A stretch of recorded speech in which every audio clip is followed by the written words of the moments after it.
Okay, so let's begin here. The faster we get through this, the faster you guys can get to that other part. Okay, so you will have to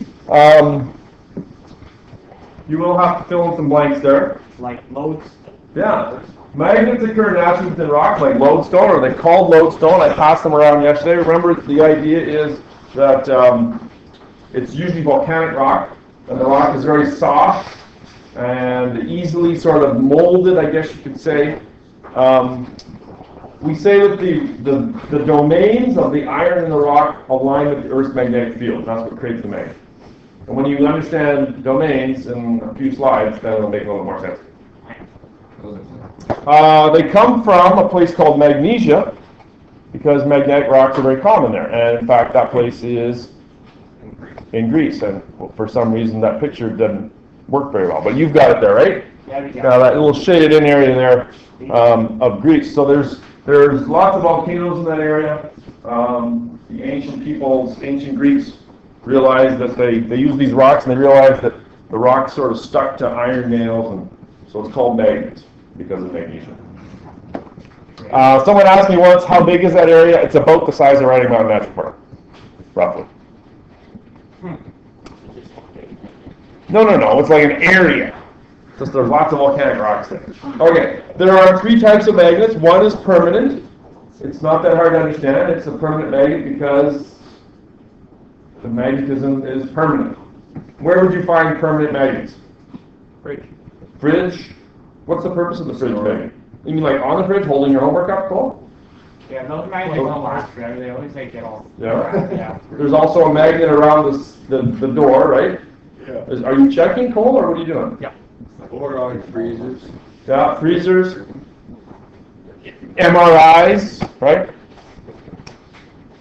Okay. An electromagnet is when an iron bar is wrapped with a current-carrying wire. Lane, this is the part where you learn, and you have to listen to it. To me, I know you've written them down. I'm on the next one, and I'm waiting for you. I know, yeah. When an iron bar is wrapped with a current-carrying wire, the bar becomes magnetic, and it ceases to be magnetic when the current is off. You'll find these in junkyards, where they have that big magnet that picks up the cars, right? And then the guy wants to drop it. It doesn't have to be a male, I suppose, a person, right? But they'll turn the switch off. They turn the electromagnetism off, and then it's no longer magnetic, right? If you've got one of those really old sort of ding-dong bells in your house, you know, the kind that actually goes ding-dong, right? There's an electromagnet in there, if you look. It's a little bar. When they press the button outside, it connects the circuit, and it pulls the magnet, pulls an iron bar back against the spring, and then when you let it go, then it releases it, and that's the dong part down. The ding is the push the button, and the dong is the release, right? Never guess. Hey, but also every speaker. That's true. Speakers work on the same principle, exactly. Yeah. The magnet at the back is turned on or off, and it causes that paper cone to vibrate back and forth, and that's what creates the sound. Absolutely. Solenoid. You don't actually need a coil of wire and a nail or something under it. You just got the coil itself, and I'm going to show you one.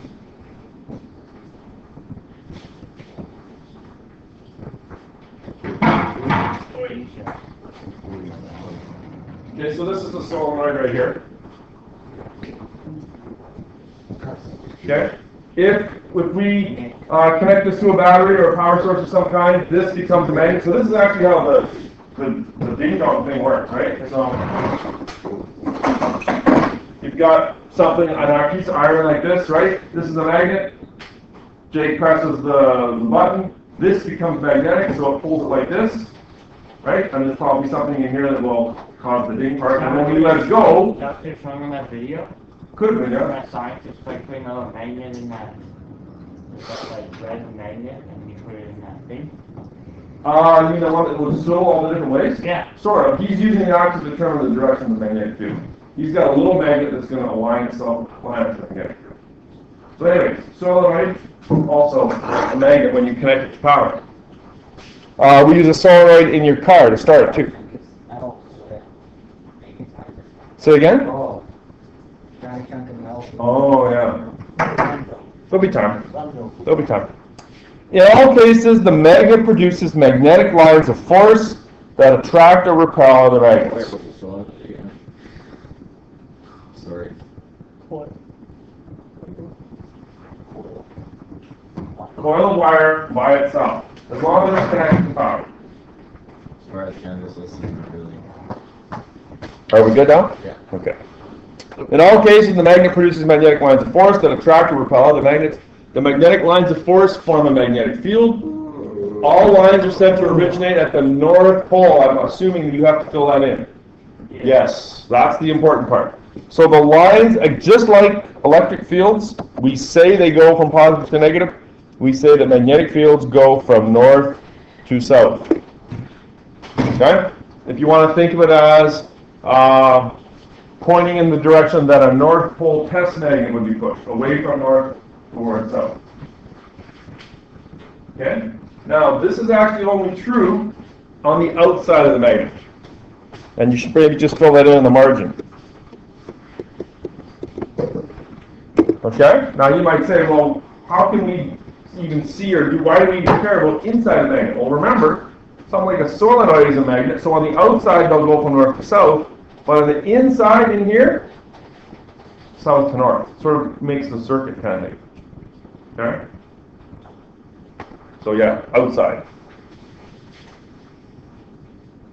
Good? Let's draw some lines of force. What do you got there? You got a blank bar magnet, right? So to draw it, again, just like an electric field, just like if this was positive and negative, we're going to go from positive to negative, so we're going to go north to south.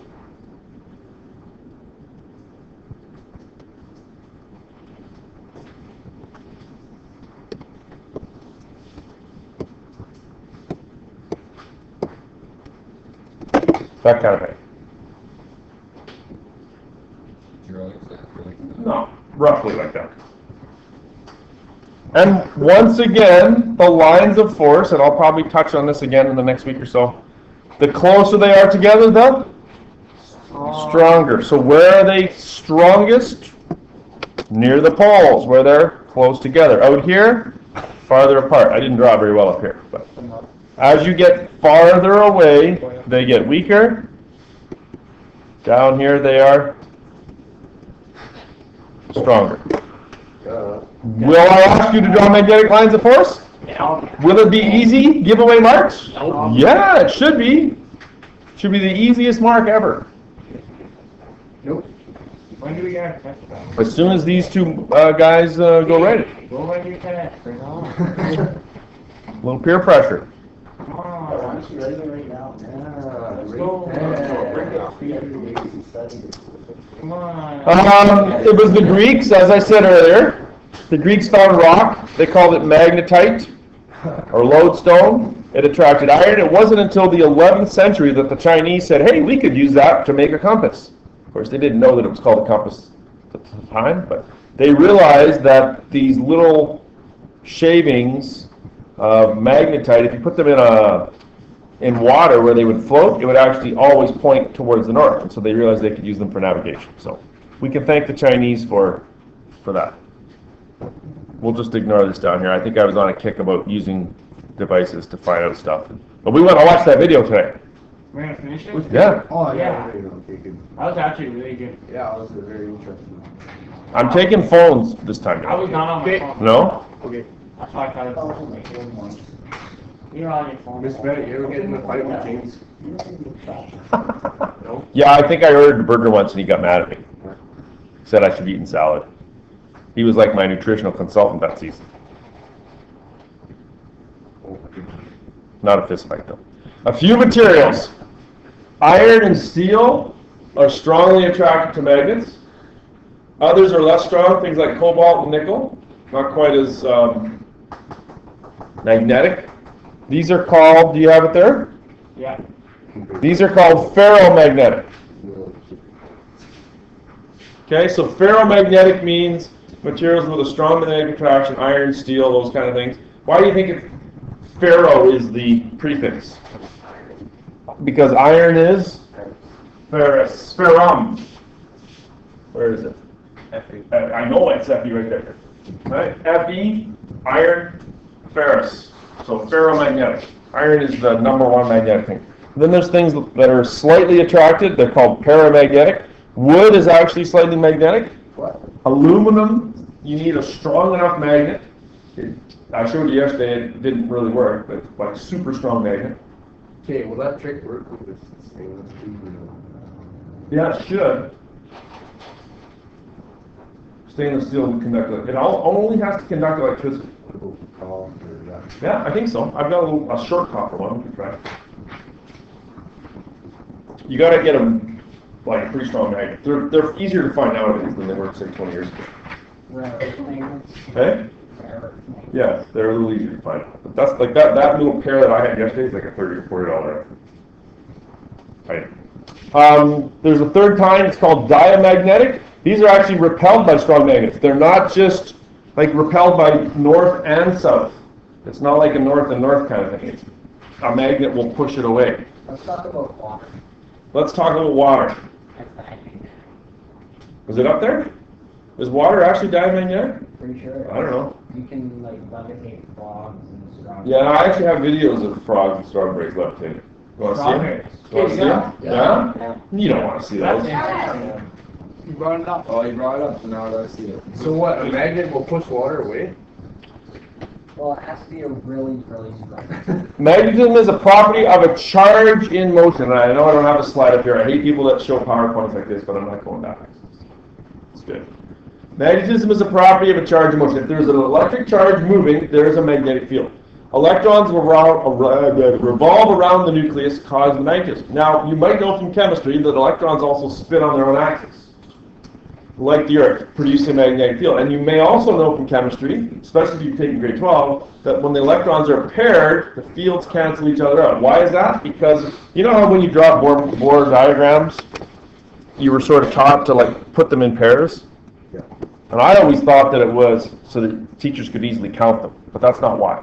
Okay? They're actually, the electrons actually spin in opposite directions. So one electron is spinning this way, and the other one is spinning this way, right? And as they spin like this one creates here's electron 1, this one creates north and south like that, this one's spinning the other way, so it creates south and north like that. And of course those fields will cancel out. And then you get something that's not really magnetic.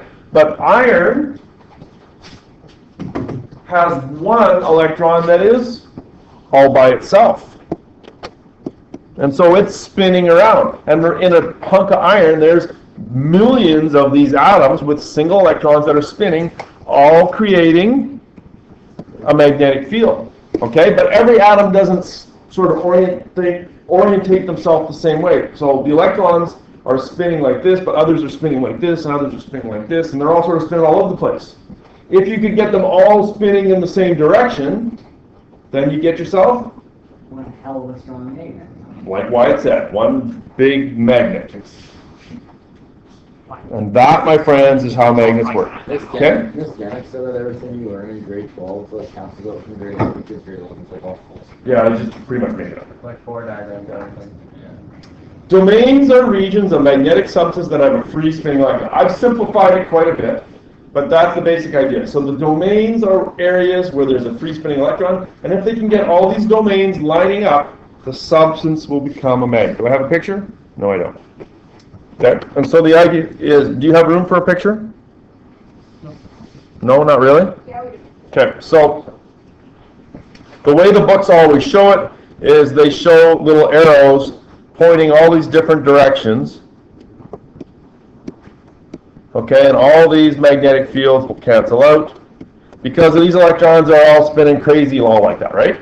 If you line them up, if you put them in my fancy magnetizing device, then all of these magnetic fields will line up just like a compass, line up with that magnetic field that you're producing, and they will all point the same way.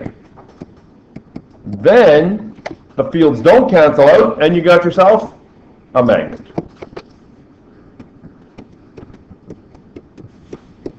Fields cancel.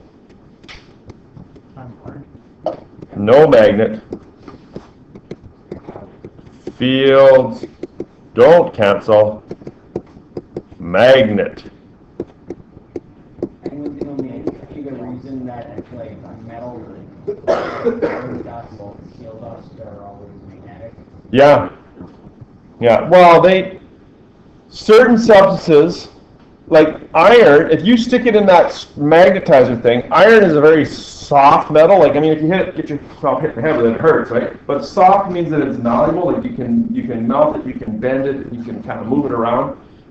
If you put it in a strong enough magnetic field, maybe even heat it, that's how they produce those really strong permanent magnets. They sort of force it to become soft, magnetize it, and then cool it down, kind of lock it in place. Think about the lodestone rocks. When they come out of the volcano, they're hot, they're really malleable, the electrons are free to move quite easily. They align themselves in the Earth's magnetic field, and then the rock cools and they become hard and they can't move. So that's the idea of domains. Does that sort of make sense, Paul? Yeah. Yeah? Okay. Fields cancel, no magnet. Fields don't cancel, magnet.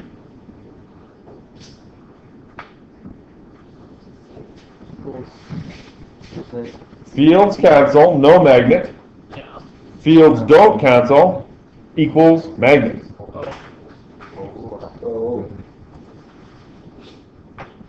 Want me to write it? You good? Actually, yeah. You want me to write it? Now I make sense. Way to go, Cole. Yeah, that's great. Back before there was color, I was recording videos. When everything was in black and white. Yeah. Weird, like I don't know back then. Okay, I'm just thinking about that now. Yeah. Like how would traffic lights work, right? I'll just use stop signs. You guys. Were they gray or black? Ah. They just dodge each Back other. in the old days, like everything was black and white. Kind of beautiful to get a black. Black one. Yeah, black. Yeah. Everyone did, but black and white. White seats, white tires too, the white walls. When I wore my hat to school and smoked my pipe. I'm not even going to get into that. Does the intermagnetic field remain the same? No, it's doing flip-flops.